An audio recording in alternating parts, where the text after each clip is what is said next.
지금 토론 진행을 이렇게 하겠습니다.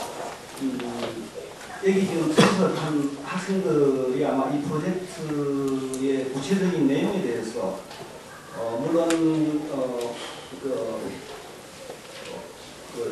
홈페이지를 통해서도 질의할 수는 있겠지만 이 자리에서 좀 확인하고 싶은 것들이 있습니다. 그거에 대한 질문을 좀 받고 그 다음에 오늘 발표하신 선생님들이나 혹은 토론자로 나와 계신 선생님들이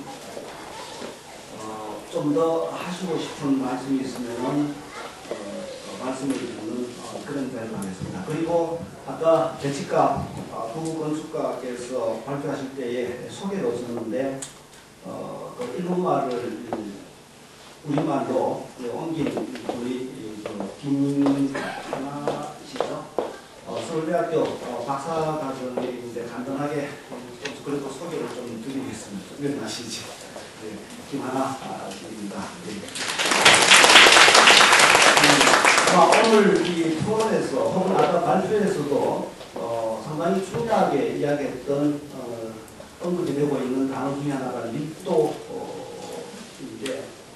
이 밀도는 아까 이제 조정호 선생님이 설정에 지나지 않는다 혹은 이상호 선생님도 교수님도 그렇게 말씀하셨지만 어쨌든 여러분들 벌써 답사 우리 이 프로젝트 현장 거의 다 가봤을 것으로 판단이 되는데 거기 딱 가보면은 주변에 그 대상 필지 그리고 주변에 들어있는 건물들을 보면서 아마 각각 여러 가지 이 반응이 나왔지 않았을까 그런 생각이 듭니다. 어떤 학생들은 상당히 주변 환경을 보고서 동기 있는 학생들도 있을 거고 또 어떤 학생들은 이런 곳이야말로 내 실력을 한번 뽐내볼 그런 자리다. 도전의 장소다. 이렇게 생각해볼 거고 어떻든 그 밀도라고 하는 것이 이 도시의 건물과 건물과의 관계 혹은 그 필지를 어떻게 해석하느냐에 따라서 어떤 형식의 건축이 들어갈 것인가 등등 많은 것들을 생각할 것입니다. 이런 등등과 관련되는 질문도 좋고 아까 그 대치과 두 건축가께서 아마 여러분들 공통으로 느꼈을 텐데 어떤 그런 건축의 그 사용자들의 사용 방법 혹은 생활 또 기후 환경, 주변 환경, 건축 재료 또 건축 기술 이런 모든 것들이 다 수용이 되면서도 새로운 어떤 그런 건축 방법 흔히 이야기하면은 이제 이노베티브한 건축이 가능할 수 있다 하는 것들을 보여주셨는데 여러분들이 이 필지에서도 어떤 그러한 건축적 제한이 가능할 수 있는 방법은 뭘까 이런 것들도 굉장히 궁금할 것을 생각합니다. 이런 등등과 관련해서 질문 있는 수를 들어서 보십시오.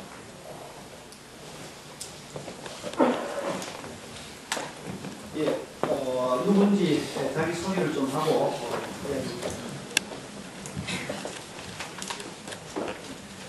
네, 안녕하세요. 저는 한양대 대학원에 재학 중인 김광이라고 합니다. 제가 가장 궁금하게 생각하는 것은 일단 그 대상지를 어떻게 설정하게 되는가에 대한 기준인데요. 지금 보면 필지가 총 6개의 필지를 이제 선정하셨는데요. 지금 이번 두 번째 그 프로젝트 제목이 한옥과 한옥 사이가 되어 있는데 제가 그렇게 판단을 한다면은 이 사이트에 대한 그 기준이 어떤 길을 중심으로 한 그 주변 그 경계부를 좀 다른 방향으로 설정을 할 수도 있지 않았을까라고 생각을 하는데 그 한 블럭의 덩어리처럼 이제 그 앞부분에 돌출된 그 6개의 필지를 일단 선정을 한 이유가 무엇인지 그리고 제가 보면 이제 그 막다른 골목의 경계로 보면은 그 뒤에 있는 2개의 필지까지 해서 혹시 아니면 그 뒤쪽에 이제 일렬로 쭉 세로를 잇는 더 많은 필지를 대상에 포함시키지 않으니까 그 중간에 이렇게 끊어서 그 대상지만을 선정한 이유가 무엇인지 궁금했고요. 그리고 지금 그 이제 위치에 대해서인데 어떤 서촌의 어떤 중심부가 아닌 가장 그 외곽 부분에, 그리고 이 도시의 그 깊이 자체가 깊지 않은 그 뒤쪽에 바로 이제 그 대학교가 위치하고 있어서 다른 곳보다 훨씬 더 그 깊이가 얕아서 그 다른 곳과는 좀 차이가 있다라고 생각하는데, 그런 것들이 어떤 전체적인 그 질서를 만들어내는 데 있어서 어떤 상징적인 그 의미를 갖고 있는지, 그런 것들에 대해서 좀 설명을 해주셨으면 합니다. 제가 대답해 드릴 것 같은데요. 이제 그 연지기에서 여태까지 했던 그 현상의 방법은 주로 한옥에 포커스가 가 있었던 것 같습니다. 이제 그 서촌의 경우에 한옥도 중요하지만 그 한옥 외에 있는 그 필지에서 어떤 것을 재현할 수 있느냐 하는 것이 새로운 숙제로 여겨졌고, 그 속에서 우리가 생각해야 될 것이 굉장히 많은 것 같아요. 그런데 이것이 이제 그 사이트에 커지다 보면 이것이 여관 프로젝트일 수가 있고, 또 너무 작아지면은 이제 도시에 대해서 우리가 어떤 제한이나 또는 생각을 없기 때문에 적절한 크기를 선정을 하죠. 그래서 저희 그러면 어떤 땅이 좋겠는가? 무슨 한옥을 서로 연하고 있는 그런 땅이 보이고 있고, 적당한 사이즈였으면 좋겠어요. 200평 정도는 넘으면 안 됩니다. 그런 생각을 했고, 그것이 하나로 엮여질 수 있었으면 좋겠다. 따라서 그것이 이제 하나의 그 면을 갖는 그런 필지의 집합으로 선정이 되었습니다. 그 다음에 제가 이제 저희가 이제 서촌을 이제 생각했던 것은 그것이 마치 뜨거운 감기처럼 한쪽에서는 밀도를 높이려고 하는, 지나치게 높이려고 하는, 아파트를 주려고 하는 움직임이 있고, 한쪽에서는 있는 그대로 두자, 또 높이지 말고, 그것이 이렇게 충돌되는 것인데, 그것을 아주 적나라하게 보여줄 수 있는 것이 없는, 학생들이 그것을 피부로 느낄 수 있는 것이에요. 있을 적에 이제 원래 그렇게 생기지 않았었는데 나중에 확장을 해가지고 인위적으로 넓힌 길, 근데 그 길이 오래된 길과 접하 있는 곳을 찾았어요. 그 지금 우리 사이트는 한쪽에서는 인위적으로 넓혀진 이 대로를 저기 나눠서 있고, 이것이 아주 오래된 뼈들이 골목으로 이어져 있습니다. 그래서 그것들이 같이 충돌되는 것이고, 또 묘하게 그 큰 길을 앞에 두고서 거기에 한 8층, 9층 정도 되는 아주 무지막지한 정말 미칠 것 같은 그런 집이 그 앞에 있어요. 그래서 그것을 바라보면서 한번 그것을 새로운 대안을 생각해 볼 수 있는 그런 땅이 되겠다.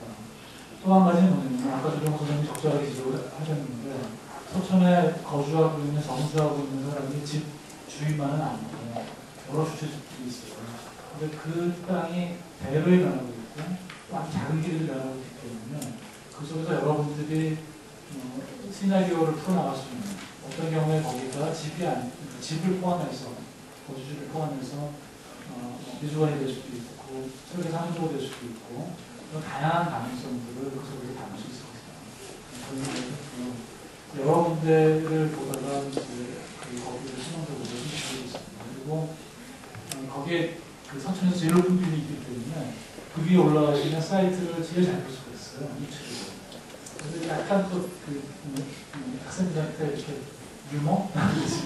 재미난 경험? 그런 거를 주고 싶고, 아마 그 들어갔을 때 할머니한테 꼭 인사하고 들어가서 있습니다. 높은 빌딩. 그 속에서 좀 다양한 충돌을 좀 하시길 바라고, 그런 의미에서 이 과제는 상당히 어렵습니다. 그래서 저는 놀란 게